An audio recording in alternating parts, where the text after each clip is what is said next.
third time. This is actually the fourth time we're going to try this now. So, this bed, when we get done, this bed is not going to have a proper border edge. It's just going to come out into the grass.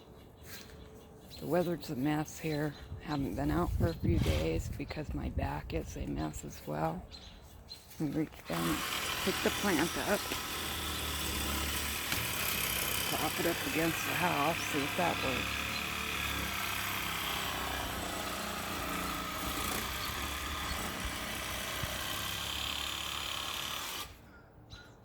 Okay, Happy's working on cutting pieces right now, but we did get trees in the ground. Still not looking good, apple tree, but much better than it did look before. I think next year we probably won't have any problem because it will have acclimated. It shouldn't have been this unacclimated, only being 100 miles away, but we do have quite the microclimates here in Montana.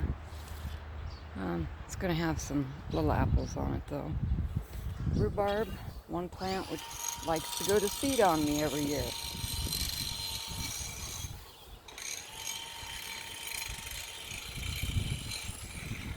The hubby took it up to put the culture in, and I need to get out here and cut off what's good because he likes rhubarb strawberry pies.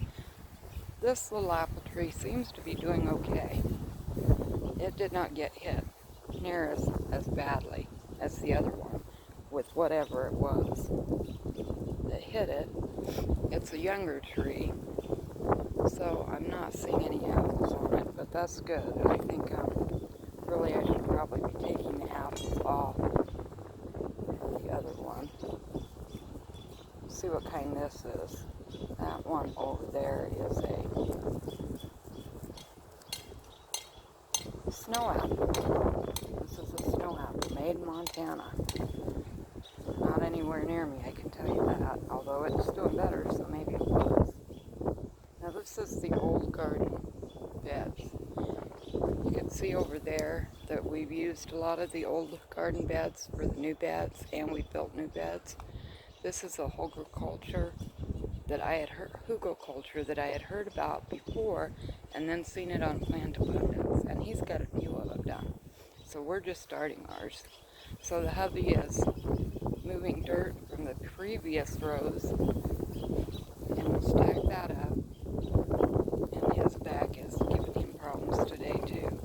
We'll stack it up, and when we get done, I think it'll be about up to here, which is probably, I don't know, 3 feet up. It should be. We'll put dirt on top, and we'll plant in it this year. Then it'll just keep composting down, and it will be a beautiful sight to see if it turns out anything like Plant Abundance channel. If you haven't seen him, go check him out. But that's a pile there that we'll use to fill in the lot, which came off of this tree right back here, which my sister tells me is a choke cherry tree, but I have never seen cherries on it, and I hate choke cherries, so even if it does have them, I don't care.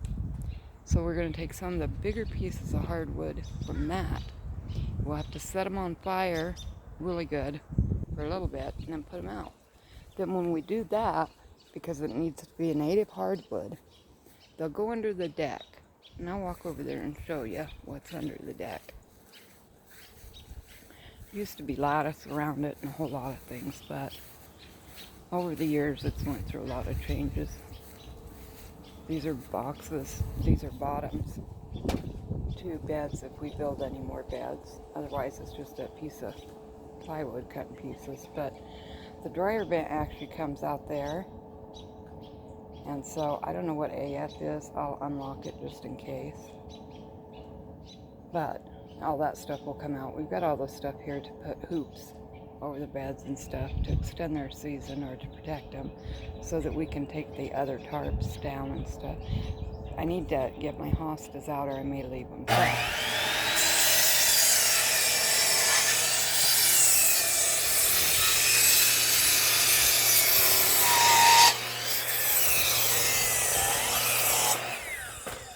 about that.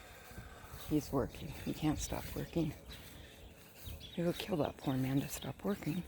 Bless his heart. Anyway, so after we burn the hardwoods, they'll go under there, and that'll become the stratus for the yellow morel mushrooms that I ordered, the spores too.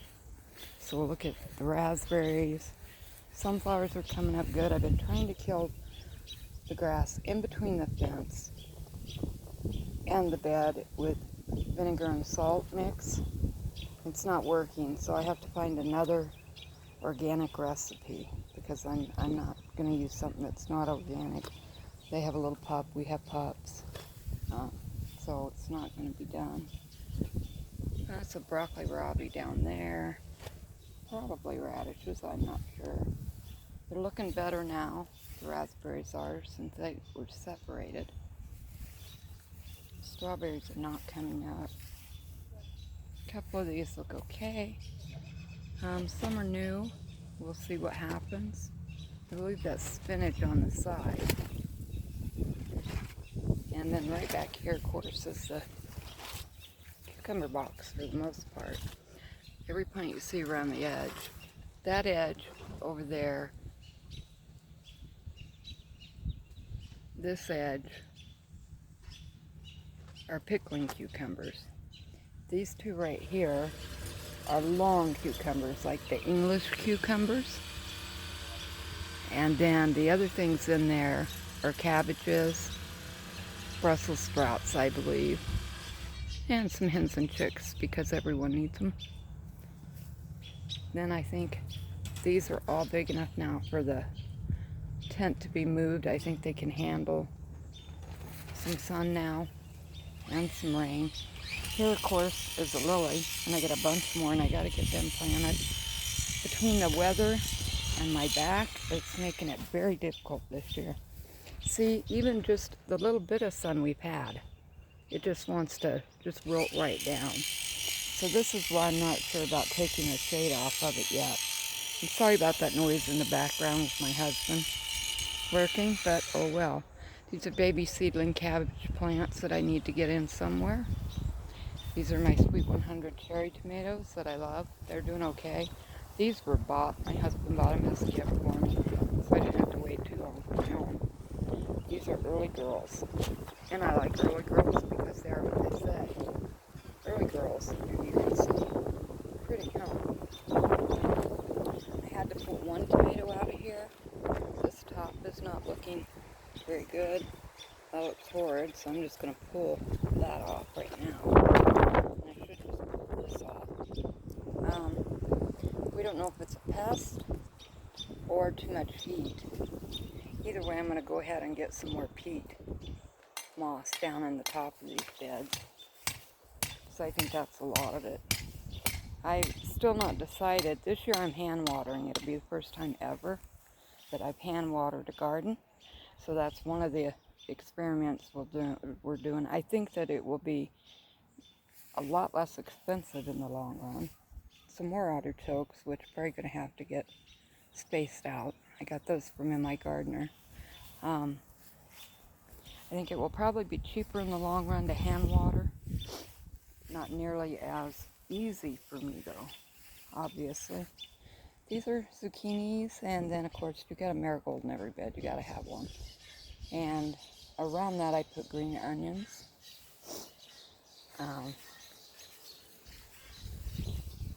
So the trees are in, I think I told you that. Showed you the mushroom bed. I don't know what the birds are having a fit about over there, but they sure are.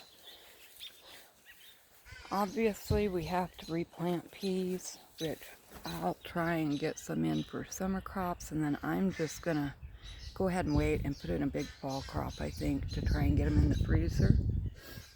Onions, which you can see are sprouting up already and just got planted a few days ago. Look at that, there's a button. Wonder if it's off my shirt I had on. Button.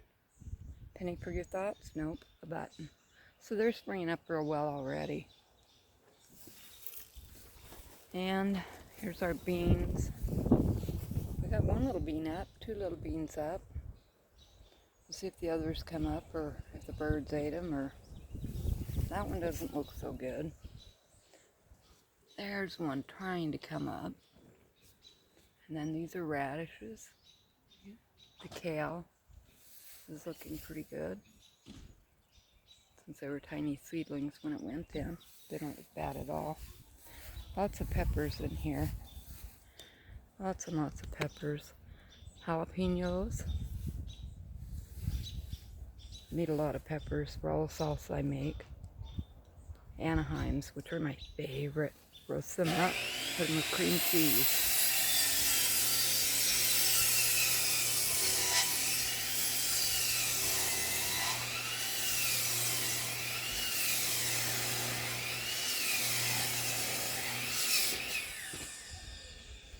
Early flame. I don't know what that is. It'll add some heat though. I can betcha. Now look at this. Look at this. The same problem that we had with the trees. Curling up. What is that on it? Oh. Curling up and brown. And I don't know if this bed's been sprayed or not. Honey, did we spray this bed? What?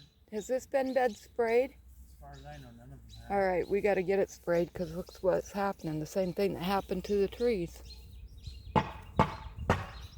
I guess he's going to get the spray. I don't know. He's a quiet man. We got lettuce there. I did get a salad out of here for last night or the night before. This is all broccoli rabe.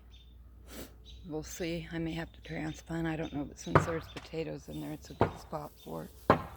Then this is the bed that all my seedlings fell over and ended up in with me not knowing what was there. I've got to get more bok choy in somewhere. But I did manage to get spinach and leaf lettuce salad out of here. I'm thinking this is not collards. I am thinking this is probably broccoli rabe. But this looks much more like something that would be that because of the leaf. I mean, you can see that looks like a cruciferous leaf. I guess we'll see. We got garlic coming up here. It's getting pretty. I don't know if you can see it or not, but I've got garlic in here. I've got garlic in a lot of beds to prevent pest, which it's not working there. Maybe I don't have garlic in that bed.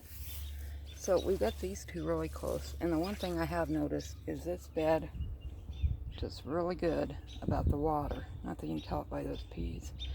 But, so, I'm going to try and cover the feet of everything that I can, which I've never done before either, because I've never watered this way. I'm still not happy about the bed thing. I'm an old farm girl. Put it all on the ground and in dirt. Roma tomatoes. Got a blossom. I've never grown Romas before because I've never needed to. Maybe I'll make some sauce or something. I don't know. And as I was telling you on the second video, these are all indeterminate tomato plants, which means they'll just keep going up unless I stop them from it. But rather than stop them, what we're actually going to do is just build them a hoop and let them go up. Let them grow as far as they want. Don't have the cherry bush in yet, but we will. Hothouse I thought was about done, but it's not, obviously, because I got a lot more seeds I need to get in. And so we've got seeds in here coming up, and I do not know what the little spore is that has came up in this cup. I don't want to buy my plants, but I would like to check it out. So we'll see. These are artichokes. So yeah, the back's got to behave for me though before I can do too much more. So I have snowball cauliflower in this one, which I've never tried before. Green onions, scallions, bunching onions in that one. The beautiful colored Swiss chard in that one. Some more spinach in that one. And some baby pumpkins in this one. they're not baby pumpkins, they're just small pumpkins. I've got some loofah gourds I got to plant, and of course I'm going to plant those to where they can go up over something. This is what the hugelkultur looks like from back here. We'll make 2 of those. And then we've got the cherry tree to plant, the Bing cherry tree to plant, and we've got a plum tree to plant and a peach tree to plant. Those are all going to be in next weekend. And so here you can see the trees. It's really hard to just get the lawns mowed, actually, with this kind of weather. And that's where I took my flannel shirt off at. I'm just in my tank top right now because it got warm instantly when the sun came out. Let's come look at these little cherries on here. Wonder if we can see them. No, they just the new ones, and just lightly on the dirt as much as you can. Dirt? Yeah, more than the plant. Let me get my shirt. So hubby is ready to spray. Yeah, because that pepper was getting it. So all of these are new. The onions, I think, all the way up here. I'm praying his way. I don't know where he went now. Very pretty little flower after the blossoms, huh? Pretty pink flower. So those will be cherries. I think I told you it should get 20 to 25 quarts. I'm assuming that's when it's full grown. This one is nowhere near full grown. It can get between 6 and 8 feet when it's full grown. So basically, now this is a 7, and this is what we really don't like to use on anything, but we don't have any choice this year. And we're trying not to drench them. We're trying to keep it as low as possible, you know, the amounts. But we just haven't had any choice because the bugs are just, whatever kind they are, annihilating things. And then as soon as we get the 7 on them, it stops. Did you put the dogs in the house, hon? Okay, so I got to take the little dogs in, and they don't get to come out until tomorrow now. So anyway, that's what it's looking like. Lady, Sage, come. Lady, Sage. That's what it's looking like. I'm going to go back to my last video. I only seen 1 response, but the question is, what should I name my channel? And if I use your name, then I'll send you a plant of seeds, a package of carrot seeds, non-GMO, heirloom, and a coffee seed. It will take up to 3 months for this coffee seed to germinate, and about 3 years before you'll get coffee off of it. But then the first year it produces, the second year, whatever, you should be getting like a gallon's worth of beans off of it to grind. And so you'll love that. So I'll put the email down. No, I won't put my email here. I'll put it on the last one because Hoople's cat responded, and he's up in Canada, and so he needs some of those heirloom non-GM carrots. I know he does. So I'll send him some. So I'll put my email there, and you can send me your address, Hooples. Okay, hope you guys are doing okay up there. Hope everybody's doing okay. Hope you have a wonderful gardening year. I'm going to go get my babies now. Take care.